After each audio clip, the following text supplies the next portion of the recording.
Dennis. I met James at WSBG. Hi everyone, my name is James Liao. I am from Santa Clara, California. I am the ring winner for Cascadia for this year's WSBG, and I made it to the finals, which was Dune Imperium, and got third place. So pretty happy about that. Yeah, crazy achievement. I was playing my Cascadia Phoenix game and I saw you win your semi-final match. I got so excited. Big congratulations. Yeah, thank you. No, it's very hype for me as well. How did you end up coming to WSBG? So actually one of my friends, Andrew, who has won the Arc Nova ring twice now in a row. So he came back with the good news, and that kind of motivated me to just come out. Even if I wasn't going to win a ring, I just wanted to see what it was about, and I was not disappointed. And this was actually my first time hearing of any board gaming convention, so this was the first of many. James, this year at WSBG, what ring games did you compete in? Yeah, so my first game was Great Western Trail. Got knocked out in round one by Jonathan, who was actually last year's ring winner for Great Western Trail. So I got second place in that game, so I'm fine with it. Second game was Arnak. This was my highest expectation game. I have hundreds of games on Arnak on BGA, but got knocked out by Nick in the semis. Nick is a very strong player. He's won, I think, 3 or 4 rings at this point. A very nice guy, though.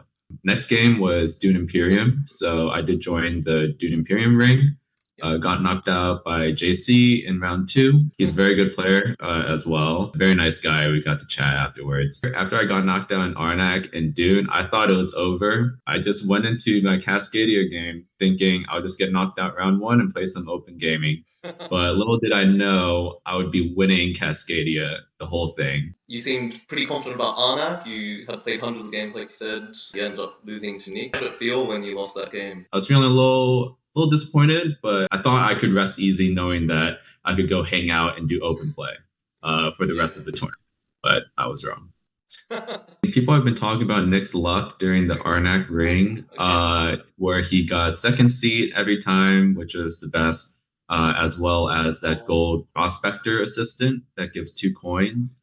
Specifically in Bird Temple, this is the best assistant in the game by quite a large margin. As well, he hit the pickaxe on a top deck, which is also known as the single best item for its cost in Bird Temple. Of course, my hundreds of games in Arnak were actually Snake Temple, so not very good practice, but I just found it fun. And I was ranked 1 on Arena in BGA at one point, but I did drop down soon after. So I do have many games of Snake Temple, and that's why I would have preferred that. But no, Nick's super nice. Yeah, he hit that game, and so that's that. He's still a very strong player, hitting like above 100 score in each of his games, which is actually crazy, even with his initial leads. Was Cascadia the game that you practiced the most? How did you prepare for it? Oh boy. So to answer your first question, Cascadia was the game I practiced the least for. Oh, there you go. In fact, before coming into this tournament, I've had 3 games of Cascadia under my belt. Yeah. The night before, we actually had this running joke with one of my friends who was there, Michael Cho, that whenever he teaches us a new game, he always gets at least one crucial rule wrong. Okay. And so the night before the Cascadia ring, me and another friend I met there, us 3, we decided to just play a round of Cascadia. And then at the end, when we're scoring, I think Andy was his name. He was scoring our terrains, and I think I had 7 mountains, and it was the majority, so I gained +3. Yes. And so he scored like 7 + 3, 10. And then at that moment, me and Michael looked at each other like, "What? You also get the 7?" So we thought you only gained the points for your majority, like for the majority. So you only gain 3. And so we thought terrains were just useless, right? Just utter useless. I came into the Cascadia ring with a newfound appreciation for terrains. Yes. And I think that is what won me the ring at the end. Yeah, it helps to know the rules, like the most Helps to know the important core rules. rules. But I think like I never wanted to like hurt my terrains. I always wanted to keep them intact. What was your reaction when you won the Cascadia Ring Final? Maybe first I can talk about my reaction winning each of the rounds Yeah, because sounds they're good. increasingly more astounded and more question marks thrown in the chats. The first round, I think it was against you, right? Yeah, against me and Andrew. Yeah. Yeah, I barely took that by a few points. Yeah, I thought like, wow, maybe I'm not terrible at this game. Uh-huh. And then coming into the second round, I won that by a single point, like one Oh, pine cone. Yeah, that's tight. it was wild. And then I told Wow. my friends like, I'm in the semis now. Yeah, what is happening? Lots of question marks. And then I see I'm faced against PJ. I'm like, all right, let's wrap it up. Yeah. PJ is the last year's Cascadia Ring winner. And he And has some I think content online, very knowledgeable player about Cascadia. So that's right. when I saw him on my table, I thought, all right, let's go play some open gaming. Get this over with. Yeah, I had no expectations. And he was actually, I think, talking with a friend, showing him the whole pinwheel of death that he got in his previous round. Oh, okay. And I think I picked up a little bit of that strategy because I had no idea about it before. Basically, the whole game was you see a hawk, you take a hawk. Yeah, exactly. And That's how you play. that was the whole Hawk game. Siege. I know PJ was getting a little bit upset during the semis because he would top deck hawks for the next player, which wasn't me. It was a crazy game. I want to say semis was probably my toughest match, just because the hawks were like starved and everyone was going for them. I had the least number of hawks, but because I think PJ and the other competitor, they sacrificed their terrains just to grab the hawks. Yeah, you got to do that. Yeah. Yeah. And I think this is where my like newfound appreciation for terrains came in because I won like 45 points. I won from terrains 45. alone. Yeah, that's crazy high for 3 players. That's like extremely high. I won 3 majorities, which should not be a case in a 3-player game. That's right. And that's just because they messed up their terrains trying to fish for hawks, right? And I think I never broke away from the terrains, even though I tried to pick up hawks wherever I could, but I wouldn't do it if it broke my game. And I think that's what got me the victory. The finals is also Hawk C. It was against Gary and Laura. We ended up on my very last turn. I had 3 pine cones and I needed to save 1 to split a terrain. So I had 2 rerolls left. There was a single hawk left in the game. And it was Hawk C, right? So it would have got you. It was Hawk 6 C, points, I guess. and I needed 1 more hawk to finish my pinwheel. Oh, so it would have been like a 9-point hawk. Yeah, Gary had a pinwheel. Oh. Laura had almost a pinwheel, And there was 1 hawk so left. that was like 7 hawks for Gary, 6 hawks for Laura, and I had 6 hawks. And so that's 19 hawks in the game already, and there's 1 left. Wow. And so I rolled twice, like wipe all the animals twice, and the very last one was a hawk. Oh, the last one. And that sealed your victory, right? That's the decider. That sealed my victory. Yeah. Yeah. No, if I didn't get that, I lost. Yeah. Just that's right there. So insane. I haven't heard that story. Yeah. So, no, it's so crazy. But in hindsight, if I had calculated everyone's scores in my mind, I would have been able to tell that I could have taken a simple like 5-point play. Yep. That would have let me win by 1 point. Oh, yeah. And it was like a safe play that was already there without any rolling. Were you 3rd seed? I had the very last turn. Oh, because I was 3rd seed, and it was the very last turn of the game. Okay, so that's even more funny. So you had a definite victory if you calculated really hard. Like, it would have really taken maybe 20 minutes and very prone to human error. Yeah, that would have been because really no hard notebooks. Yeah, the way was way more hype, so I'll take it. My reaction after winning, I was just like, wow, like I cannot believe this was the way I went. Yeah, very fun game. No, it was also extremely fun talking to Gary and Laura. Very fun, just banter, Congratulations, what a way to win. You got Terraforming Mars drawn for your semi-final match. What was your reaction when you heard that? And also, how familiar were you with that game? Not good. I gave like an the moment my game was called for Terraforming Mars. Oh, okay. And I think out of the 4 semifinals games, I would have preferred Arc Nova the most, Yep. just because I have at least 100 or so games That's quite a bit. on BGA. Yeah. Terraforming Mars, different story. I have 3 games on Terraforming Mars. And the semifinals was my 4th. It's like your Cascadia. Somehow, when I have the lowest expectations, that's just when I win. I think it helps mentally, actually. Oh, it does. Yeah, like no pressure, right? I'm like, That's right. I'm gonna lose anyway. Yeah, it's a great feeling. I was not excited for Terraforming Mars because I knew it was such like a high expertise game. Yeah. That I did not have. We were joking with the other 3 competitors that our number of plays of Terraforming Mars went up by multiples of 10.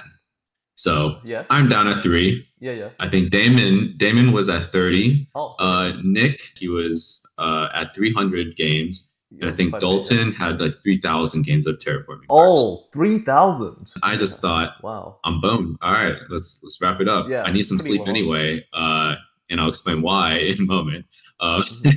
Because we were told of our semifinals match, that's Terraforming Mars, at like midnight. We had to get up at 8 a.m. to play. Me being the least experienced, I think everyone else got a good night's sleep.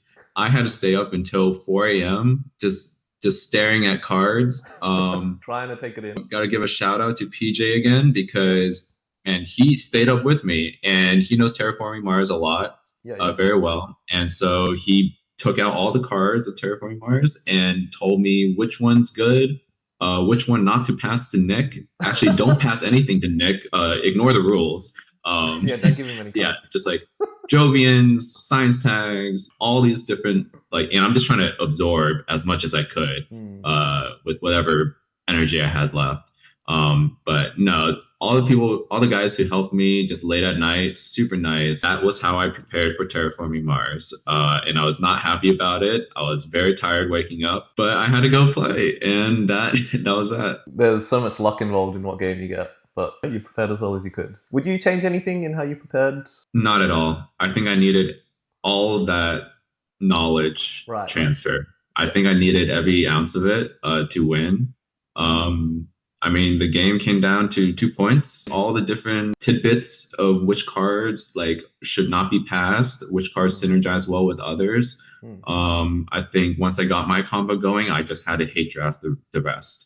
And that hate draft knowledge was very crucial. Tell us a bit about what happened in the semifinal match. You mentioned it was super close. You won by 2 points. How were you able to get that victory? At the start, we do a draft. This is where you start your initial game plan. You have 10 cards in your reserve. By the end of the whole draft, you have to buy your cards. Oh man, I think in the starting draft, I don't know who gave it to me, but I had the nuts science draw. Tons of science synergy cards. There's this one, it requires 5 science tags. It's like a nuclear reactor, and it gives you 6 energy production. Now there's this other science card called Physics Complex. Every round or generation, you get to spend 6 energy in order to get this resource on your card that gives 2 points. And which is tons. By round 2 or 3, I got my 6 energy production plus my turning 6 energy into 2 point, huge value. And I had all the science tags I needed to hit that 5. I even had the anti-gravity. It was funny, after the starting draft, when we were buying our cards, I remember Nick before me, he said, I'm going to, like an absolute noob, I'm going to buy 8 of my cards. Oh. And then after Nick chose 8, I said, and like an absolute professional, I'm going to take 10 of my cards. What? Yep. I think 8 of them were extremely juicy science/Jovian cards. They're all very strong. And my corporation was the Jovian one. I knew I wasn't going to get any other milestones because my cards were just more science and didn't relate to actually putting things on the board. So I was going for the planner milestone, which you need 16 cards in your hand. Oh, what a crazy game. You must have felt so surprised, right, when you won? I was just dumbfounded that I won.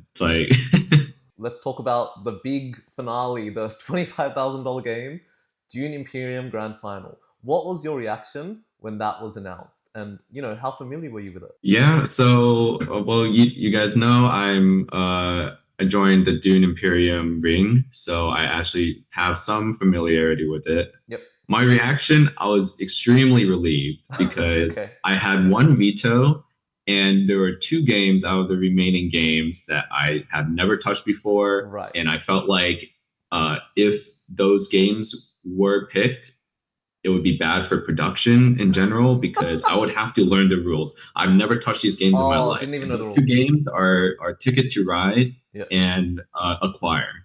Right. So I vetoed Ticket to Ride, and I was just praying someone would veto Acquire because I have zero clue how to play that game, and it would just stall the production, and it would be very bad. So, so when I heard that Arnak was vetoed. A little sad because that would have been my game. Yeah, of course. But when I heard Dune Imperium was the one that was picked, I was like, all right, let's go. Yeah, we have a very good chance at this. Looking back on that grand final match, how satisfied are you with your performance in it? Man, not good. Oh, no. I felt I was the most experienced Dune player at the table, just by vibes. I think June played pretty solidly. Man, that one turn when he got the Kwisatz, he revealed early for it. And the thing is, I was thinking for a bit, because I had 7 persuasion. And I was thinking whether I should draw with Mentat in order to try to hit 8. But I already knew he had 8 because he hit Halls of Oratory at that turn. So I know I saw the video, and I think people thought I was surprised that he took the Kwisatz. Like, not really. He went Halls of Oratory. I knew 100%. Like, he had 3 2 persuasion cards, and I knew he must have had those 3 plus a 1 persuasion card in his hand, and then plus the Halls of Oratory to make 8. So it's a fairly easy read, I guess. Because Hall of Oratory is like one of the worst. There's no reason he would do it if it wouldn't get him 8. I think my only reason for it still going to Mentat was to force him to waste the worker by revealing early. Because if he didn't, then I would reveal early. I think there was nothing I could do over there. But I think where I felt my performance was really lacking was when, first, that Piter shenanigans right after he took the Kwisatz, I decided I'm going to play my Piter because the 3 persuasion doesn't matter anymore. I'm not getting the Kwisatz anyway. So I'm going to play him for the intrigue card. But I forgot to get my intrigue card, and then I wasn't allowed to take it back. Yeah, because I went to Carthag, which automatically gives you 1 intrigue, and I forgot the second one from Piter. Another mistake I made was the second to last combat where I dropped my reinforcements intrigue, which is spend 3 Solari to gain 3 troops that you can automatically deploy to the combat. I don't know why I did it. I felt like I wanted the spice for a highliner on the last combat because I had the turn order prio, but I did not draw into my diplomacy. So you couldn't go to highliner on the. I couldn't go to highliner. Oh no. But I shouldn't have risked that anyway. I should have just saved the 3 troops to dump on the last combat. But yeah, overall, I think I am very happy with my play in general in WSBG. Nice. I think I played well in Cascadia. I don't think I got particularly lucky or unlucky. I think I just improved my game by absorbing other people's strategies. But for Dune Imperium, I think I fell short by my own standards. But it's fine. Got all the way here, so it's a great time. And to be fair, like, it is really hard after a really bad night of sleep and crazy long. I'm assuming the Terraforming Mars game was quite long. It's a pretty long game. So I'd be surprised if you didn't make any fatigue errors. Are there any other highlights or lowlights you want to share about WSBG? Yeah, of course. So highlights, other than winning 3rd, of course, which I'm super happy about. Highlights, I just think the event was amazing. It was my first board game convention, but I thought everyone there is like super nice, willing to like teach you new games, learn new games. And everyone's just having a good time. I could just walk around and see anything that piqued my interest and just ask, hey, can I hop in? And we just start a game and just have like a ton of fun. And I love the open gaming in general. I love the side events. I joined the White Castle side event. That was very fun. I think in terms of lowlights, I ran into Min and Elwin, who were designers for Arnak. Oh, awesome. Of course, my favorite game of all time. I don't know if they believe me when I say it, but it really is. Because I know a lot of people may just say it to the designers, but I love the game. And so they were showcasing this new prototype for an expansion. And I wanted to try it so bad, but they're only there for like each of the mornings. And that's when I had to play my rings. Oh, no. So I told them, well, of course, my Thursday, the finals day, I'll be free in the morning. And so I'll definitely want to join then when I don't have any more ring games. Yeah. And of course, they're like, sure, we'll be waiting for you. And I let them down by having to play in the finals on Thursday.